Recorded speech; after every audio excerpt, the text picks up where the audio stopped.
أعوذ بالله من الشيطان الرجيم بسم الله الرحمن الرحيم الحمد لله حمدا مباركا كثيرا طيبا نحمده ونصلي على رسوله الكريم والمهدي الموعود عليه الصلاة والتسليم وعلى آلهما وأصحابهما أجمعين من يومنا هذا إلى يوم الدين. أما بعد فقال الله سبحانه وتعالى في القرآن المجيد والفرقان الحميد فأعوذ بالله من الشيطان الرجيم بسم الله الرحمن الرحيم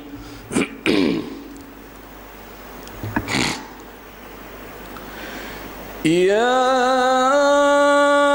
أيها الذين آمنوا أنفقوا مما رزقناكم من قبل أن يأتي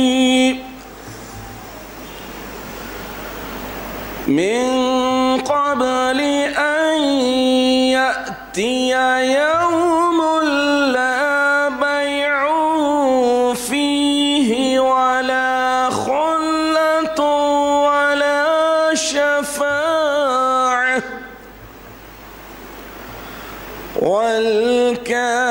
والكافرون هم الظالمون. صدق اللہ العظیم. سورہ بقرہ آیت نمبر 254. عزیزان محترم، ایک مومن بندہ اپنی زندگی میں جتنی عبادات بجا لاتا ہے، ان عبادتوں کے بجا لانے میں مومن بندے کا یہ اہم مقصد ہونا چاہیے کہ عبادت صرف اللہ تعالیٰ کی شکر گزاری کے لیے کرے. عبادت کا منشا اللہ تعالیٰ راضی اور خوش ہو جائے. عبادت کا مطلب اللہ کی بندگی کرتے ہوئے اللہ کا تقرب حاصل کرے اور اپنی زندگی کے سب سے بڑے مقصد اللہ تعالیٰ کو دیکھنے کی تمنا لیے ہوئے عبادت بجا لانا ہے. تو بہرحال اللہ تعالیٰ نے انسان پر جتنی عبادتیں عائد کی ہیں، لاگو کی ہیں، ان ساری عبادتوں کا بنیادی مقصد یہ ہے کہ ایک بندہ اللہ کا شکر گزار بن جائے، ایک بندہ واقعی بندگی کا حق کرتے ہوئے اللہ کا صحیح بندہ قرار پائے، ایک بندہ عبادت اور بندگی کرتے ہوئے اللہ تعالیٰ کا قرب سے قرب، نزدیکی سے نزدیکی حاصل کرتے ہوئے منزل کی طرف پورے طور پر گامزن ہو جائے. تو یہ سب جتنی عبادتیں ہیں ان سب کا مقصد صرف اللہ تعالیٰ کی رضامندی ہے، اور اللہ نے جس غرض و غایت کے لیے، جس مقصد کے لیے تمام مخلوقات کو پیدا کیا ہے، خاص طور پر انسان کو، وہ مقصد پورا ہوتا رہے. حاضرین محترم، رمضان المبارک ایک ایسا مقدس مہینہ ہے جس میں اللہ تعالیٰ نے ساری عبادتوں کو یکجا کر دیا ہے. اس میں بندہ جسمانی عبادت بھی کرتا ہے، مالی عبادت بھی کرتا ہے، اخلاق کو سنوار کر بھی اخلاق عبادت کا حق ادا کرتا ہے، اور روحانیت کو چمکا کر روحانیت والے کام کرتے ہوئے روحانیت کا بھی حق ادا کرتا ہے. تو بہرحال ساری عبادتوں کا بنیادی مقصد اللہ تعالیٰ کی خوشنودی ہے. تو مال کی عبادت بھی جو کی جاتی ہے، تو اللہ نے رمضان المبارک میں ساری عبادتوں کو یکجا کر دیا ہے، جسمانی، روحانی، مالی، اخلاقی. مال کی عبادت بھی جو کی جاتی ہے، مالی عبادت بھی جو کی جاتی ہے، اللہ اپنے فضل و کرم سے انسانوں کو محنت اور کسب کے بعد، عقل حلال کے بعد جو روزی عطا کرتے ہیں، جو مال و دولت عطا کرتے ہیں، متاع عطا کرتے ہیں وہ اللہ کی گویا امانت ہے، اسے بھی اللہ کے بتائے ہوئے اصول پر، راستے پر حقداروں کو خرچ کرتے ہوئے ادا کرتے ہیں تو مالی عبادت کا حق ادا ہوتا ہے۔ حدیث شریف میں آیا ہے کہ لِكُلِّ شَيْءٍ زکوٰۃ، ہر چیز کے لیے زکوٰۃ ہے، مال کے لیے، وقت کے لیے، جسم کے لیے، روح کے لیے، اخلاق کے لیے۔ جب تک جس چیز کی بھی زکوٰۃ نہیں نکالی جائے گی وہ پاک نہیں ہوتا۔ وقت کو جیسا اللہ بتاتے ہیں ویسا صرف کرتے ہیں تو پھر وقت پاک ہوگا اور وہ محفوظ ہوگا۔ مال کو اللہ تعالیٰ نے بتا دیا کہ اس کی زکوٰۃ، عشر، صدقات، خیرات نکالتے ہیں تو پھر مال پاک ہوتا ہے۔ عبادتوں کا بھی حق ہے، اور ساری عبادتوں میں روزہ جسم کی زکوٰۃ ہے۔ جسم کی بھی زکوٰۃ نکالنے کے لیے اگر بندے کو مستعد ہونا ہے تو اللہ کے بتائے ہوئے روزے رکھنا پڑے گا، فرض روزوں کے علاوہ مستحب اور دیگر نظر کے روزے وغیرہ۔ تو بہرحال مالی عبادت آپ دیکھ لیجئے کہ اللہ سبحانہ و تعالی قرآن عظیم میں اقیم الصلاۃ، نماز قائم کرو۔ جسمانی عبادت اور نماز وہ عبادت ہے کہ حدیث شریف میں آیا ہے کہ اول ما یحاسب یوم القیامت عبادت توحید الصلاۃ۔ توحید، اللہ کی وحدانیت کے بعد اگر کسی چیز کے تعلق سے سوال ہوگا، پوچھا جائے گا، حساب و کتاب لیا جائے گا قیامت کے دن، روز حشر، تو وہ ہے نماز، الصلاۃ۔ تو اس اہم ترین عبادت کے ساتھ ہی ریلیٹڈ بتا دیا گیا ہے کہ اقیموا الصلاۃ وآتوا الزکوٰۃ، نماز قائم کرو اور زکوٰۃ دو۔ تو معلوم یہ ہوا کہ یہ دین کے بنیادی پلرز ہیں، بنیادی ستون ہے۔ ایک مومن بندے کی دینی عمارت اسی وقت ٹھہر سکتی ہے جب کہ اس کے پلر اسٹرانگ ہو، مضبوط ہو، طاقتور ہو۔ نماز بھی صحیح طور پر ادا کرے، جسمانی عبادت بھی صحیح ہو اور مالی عبادت بھی صحیح ہو۔ اور آپ کو معلوم ہونا چاہیے کہ مالی عبادت بہت ہی اعلیٰ ترین عبادت ہے، لیکن ایک بات یہ بھی ذہن نشین رہے کہ یہ بہت ہی کٹھن ترین بھی ہے، بہت مشکل ہے۔ انسان محنت کرتا ہے، مزدوری کرتا ہے، کچھ کمانے کی کوشش کرتا ہے، جس کے پاس عقل سلیم ہوتا ہے، اللہ کا ڈر خوف ہوتا ہے، آخرت کی جواب دہی کا جذبہ ہوتا ہے، تو وہ محنت اور مزدوری کرتا ہے۔ چور، اچکا، سود خور، مٹی خور چاہتا ہے کہ کسی بھی طرح کم وقت میں زیادہ رقم کما لے۔ اسی وجہ سے یہ ساری چیزیں دین اسلام نے حرام قرار دی ہے۔ بلکہ سود کے تعلق سے، چوری کے تعلق سے آیا ہے کہ جہاں پر شبہ ہو کہ یہ سود کا مال ہے تو اسے بھی لینے سے منع کیا گیا ہے، اسے بھی حاصل کرنے اور کھانے سے منع کیا گیا۔ مالی عبادت کیوں لگائی گئی ہے؟ اللہ سبحانہ و تعالی مال عطا کرتے ہیں، مال عطا کرنے کے بعد مال کو اللہ کی رضامندی کے لیے اللہ کے بتائے ہوئے مدات پر، حقداروں پر خرچ کرنا ضروری ہے۔ تو اس سے دو اہم ترین باتیں ہوتی ہیں کہ سوسائٹی میں جو غریب لوگ ہیں، محتاج ہیں، بے بس، مجبور، لاچار ہیں، مالی طور پر کمزور ہیں، فائنینشلی کمزور ہیں، ان کی مدد ہوتی ہے۔ اور دوسری بات یہ ہے کہ ایک مومن بندہ مالی عبادت کرتے ہوئے اللہ تعالیٰ کی خوشنودی حاصل کرتا ہے، اور محبت کا جو پیمانہ ہے، محبت کس سے کی جائے، یہ بات بھی ذہن نشین ہے کہ دنیا کی ہر چیز فانی ہے، فنا ہونے والی ہے، نیست و نابود، جسم، مال، دولت، ساری چیزیں۔ تو پھر وہ مال پر اترانا یا وہ مال کو پکڑ کر تھام کر رکھنا بے وقوفی ہے۔ جب جسم ہی برباد ہونے والا ہے، نیست و نابود ہونے والا ہے، تو یہاں کا مال جو پہلے نہیں تھا، دیا گیا، پھر لے لیا جائے گا۔ تو یہ بتایا جا رہا ہے کہ محبت کس سے ہو، لگاؤ کس سے ہو، آدمی جڑا کس سے رہے، تو اٹوٹ محبت ہو مال دینے والے سے۔ مال کا حقیقی مالک کون ہے؟ اللہ رب العالمین۔ لیکن یہ اللہ تعالیٰ کی شان کبریائی دیکھیے کہ مال دے رہا ہے دنیا کی عارضی زندگی میں، کسی کو کچھ، کسی کو کچھ، کسی کو تھوڑا، کسی کو بہت، کسی کو کچھ بھی نہیں، تو یہ دے کر بھی اللہ تعالیٰ بتا رہے ہیں کہ تم مال کے مالک ہو گئے، مال کے مالک ہو گئے، اگرچہ کہ عارضی ہے، لیکن عارضی مال کو خرچ کر کے دائمی جگہ پر اگر انسان سکون حاصل کرنا چاہتا ہے، رحمت، راحت، شفقت حاصل کرنا چاہتا ہے، تو پھر اللہ کے بتائے ہوئے مدات پر، اللہ کے بتائے ہوئے حقداروں پر خرچ کرنا پڑے گا۔ تو اس اعتبار سے محبت کا پیمانہ بھی ظاہر ہو جاتا ہے۔ میں نے آپ کے سامنے سورہ بقرہ کی آیت نمبر 254 کی تلاوت کا شرف حاصل کیا، جس میں اللہ تعالیٰ کھلم کھلا وہ بات بتا رہے ہیں جس کی میں نے تمہید باندھی تھی۔ اللہ تعالیٰ ارشاد فرما رہے ہیں کہ اے ایمان والو، جو کچھ مال و دولت ہم نے تمہیں بخشا ہے،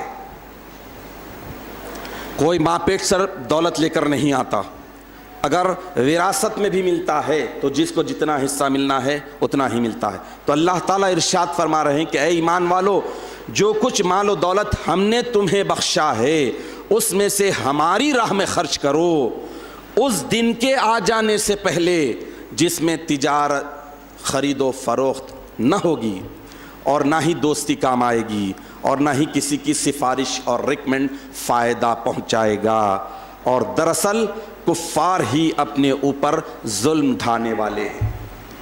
اب اس آیت شریفہ میں اللہ تعالیٰ آغاز کے ایمان والوں کو مخاطب کرتے ہوئے بڑی خاص نکتہ ہے، دیکھیے، مخاطب کر رہے ہیں ایمان والوں کو، آغاز ہو رہا ہے یا ایھا الذین آمنوا، اور اختتام ہو رہا ہے کافروں کے ذکر سے۔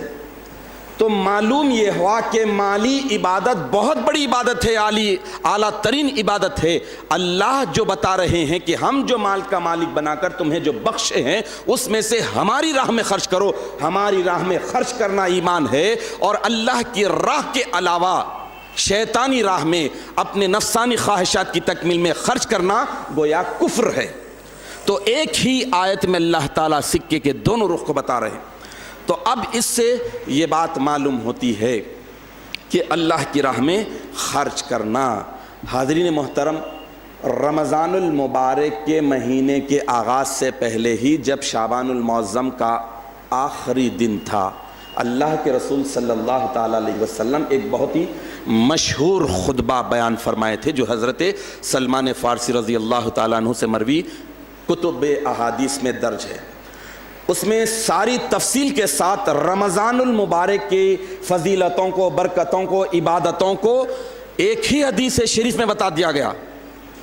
اس حدیث شریف میں ساری باتیں آ گئی، جسمانی، روحانی، مالی، تراویح کی بات بھی آ گئی، سحری کی بات بھی آ گئی، روزے کی بات بھی آ گئی، روزہ کھلانے کی فضیلت، افطار کرانے کی فضیلت کی بات بھی آ گئی، لیلۃ القدر خیر من الف شہر کی بات بھی آ گئی۔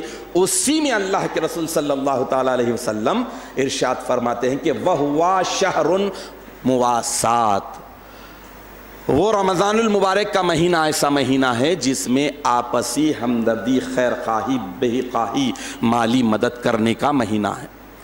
تو اس اعتبار سے اس مہینے میں آپ دیکھ لیجئے کہ ساری عبادتوں کو اللہ تعالیٰ ایک جا کر دیے ہیں تاکہ مومن بندہ ساری عبادتوں کا عادی ہو جائے، اور رمضان المبارک کے بعد بھی ان ساری عبادتوں پر عمل کرتے ہوئے اللہ کا تقرب، اللہ کی شکر گزاری، اللہ کی بندگی، اطاعت فرما برداری کر لے، اور اللہ کے نزدیک ہو کر اس کی رحمت کے حقدار بن جائے۔ حاضرین محترم، پورے قرآن پاک میں انفاق فی سبیل اللہ، اللہ کی راہ میں خرچ کرنے کی بات 70 سے زائد مقامات پر آئی ہے، مختلف صیغوں کے ساتھ۔ اللہ کی راہ میں خرچ کرنے والوں کی خوبیوں کو، ان کے اجر و ثواب کو، اور خرچ کرنے کے جو صلہ اللہ تعالیٰ آخرت میں دینے والے ہیں، ان ساری باتوں کو بیان کیا گیا ہے 70 سے زائد مقامات پر، 73 مقامات پر آیا ہے۔ تو اس سے معلوم یہ ہوتا ہے کہ اللہ کی راہ میں خرچ کرنا بہت بڑی عبادت ہے۔ انفاق فی سبیل اللہ، اللہ کی راہ میں خرچ کرنا، صدقہ، خیرات، زکوٰۃ، عشر وغیرہ، وہ جو بھی کرنا ہے وہ اسی فانی دنیا میں، یہی فنا ہونے والی دنیا میں کرنا ہے، تو اس کا ریٹرن، اس کا صلہ اور اجر آخرت میں ملے گا۔ جیسا کہ آیت شریفہ میں بھی بتا دیا گیا کہ یہ دنیا ایسی ہے، اے ایمان والو، تم جو کچھ تمہیں مال و دولت ہم نے بخشی ہے وہ ہماری راہ میں خرچ کرو۔ کیوں خرچ کرو؟ اس دن کے آ جانے سے پہلے خرچ کرو، یعنی اسی دن، اسی زندگی میں جس دن کوئی خرید و فروخت نہیں ہوگی، کوئی ڈیلنگ نہیں ہوگی، کوئی تجارت نہیں ہوگی، اس دن کسی کی دوستی یاری اور کسی کے دوستانہ کچھ بھی کام نہیں دے گا، اور کسی کے ریکمینڈ، سفارش، کوئی بول بتاؤ کچھ بھی کام نہیں دے گا۔ تو اس دن سے پہلے خرچ کر لو۔ مطلب یہ ہوا کہ یہی دنیا ہے جہاں پر انسان کو مال و دولت خرچ کرنا ہے، یہیں پر عبادت کرنا ہے۔ انسان آخرت میں جانے کے بعد اگر یہاں کچھ نہیں خرچ کرتا ہے تو اللہ سے چاہتا ہے کہ اللہ تو مجھے مہلت دے، میں دنیا میں جاؤں گا، سونے کے پہاڑ خیرات کروں گا، تو اللہ تعالیٰ بتاتے ہیں کہ ایک مرتبہ آ گئے تو ریٹرن نہیں جا سکتے۔ تو اس اعتبار سے یہ دنیا ہی انسان کی ساری عبادتیں بجا لانے کی جگہ ہے، یعنی دنیا دار العمل، عمل کی جگہ، اور آخرت دار الجزا۔ یہاں صرف عمل ہی عمل ہے اور آخرت میں جزا ہی جزا، بدلہ ہی بدلہ۔ یہاں جیسا کریں گے انسان وہاں پر ویسا پائیں گے۔ تو اس اعتبار سے اس آیت شریفہ میں 3 اہم باتوں کو ذکر کر دیا گیا۔ لا بیع فیہ، یعنی اس دن کے آ جانے سے پہلے ہی تم اللہ کی راہ میں اللہ کے بتائے ہوئے، اللہ کے دیے ہوئے، اللہ کے عطا کیے ہوئے مال و دولت کو خرچ کر دو۔ جس دن لا بیع فیہ، اس دن کوئی بیع، تجارت، خرید فروخت کچھ نہیں ہوگی۔ یہاں پر کچھ بھی خرید سکتے ہیں، کسی بھی چیز کو خرید سکتے ہیں، دولت بھی تو سب کچھ خرید سکتے ہیں، کسی بھی چیز کو بیچ سکتے ہیں، لیکن قیامت ایسی جگہ ہے جہاں پر کوئی خرید و فروخت نہیں ہوگی۔ دوسری اہم بات بتا رہے ہیں کہ انسان اس دنیاوی زندگی میں کچھ بھی حاصل کرنے کے لیے یاری دوستی کو کام میں لا سکتا ہے، لیکن آخرت میں کوئی یاری دوستی کچھ بھی کام میں نہیں آئے گی۔ اور تیسری اہم بات یہ بتا رہے ہیں کہ ولا شفاعت، آخرت میں کوئی ریکمینڈ، سفارش کچھ بھی نہیں ہوگی، کوئی پیپر ویٹ نہیں۔ یہاں پر دنیا میں انسان سب کچھ کر لے گا، سفارش کے لیے چھوٹے سے چھوٹا، بڑے سے بڑا کام نکال لے گا، لیکن آخرت میں کچھ بھی نہیں۔ یعنی مطلب یہ ہوا کہ انسان وہاں پر نہتا ہوگا، تنہا ہوگا، اکیلا ہوگا، اس کے ساتھ صرف اس کے اعمال ہوں گے۔ تو اس اعتبار سے یہ دنیا کی زندگی ایک مومن بندے کے لیے بہت ہی اہم ہے۔ حضور اکرم نبی مکرم صلی اللہ تعالی علیہ وسلم انفاق فی سبیل اللہ، اللہ کی راہ میں خرچ کرنے کے تعلق سے اس کی فضیلت کو، اہمیت کو اجاگر کرنے کے لیے ارشاد فرماتے ہیں کہ پوشیدہ صدقہ دینا، چھپا کر، سیدھے ہاتھ سے دیے تو بائیں ہاتھ کو معلوم نہ ہو، ایسا صدقہ دینا مومن بندے کو اللہ تعالیٰ کے غضب سے دور کر دیتا ہے، اللہ کے غضب کو ٹھنڈا کرنے کا موجب بنتا ہے۔ اور ظاہر صدقہ یعنی دکھا کر کا مطلب یہ ہے کہ اجتماعی کام ہے، کوئی قوم و ملت کا کام ہے، اس میں دکھا کر رہے ہیں تاکہ دوسروں کو بھی تحریص ہو، دوسروں کے لیے بھی انکریج کرنے کا موجب ہو۔ تو ایسا بھی صدقہ جو شخصی ہو تو چھپا کر دے، اگر کسی ایک ذات کو دے رہے ہیں، ایک فیملی کو دے رہے ہیں تو ایسی صورت میں چھپا کر دینا عالیت ہے۔ ظاہر اگر صدقہ دے رہے ہیں تو ایسا صدقہ دینا دوزخ کی آگ سے ڈھال بنا دیتا ہے۔ پوشیدہ صدقہ اللہ کے غضب کو ٹھنڈا کرنے والا، ظاہر صدقہ اللہ دوزخ کی آگ سے سپر یعنی ڈھال بن جاتا ہے۔ اور صدقہ کیا چیز ہے آپ دیکھیے، حضور اکرم صلی اللہ تعالی علیہ وسلم ارشاد فرماتے ہیں کہ صدقہ بری موت سے بچاتا ہے، انسان کو بلا سے بچاتا ہے، انسان کے پاس اگر بلا آنے والی ہے تو اسے ٹال دیتا ہے، عمر کو دراز کرنے والا ہوتا ہے۔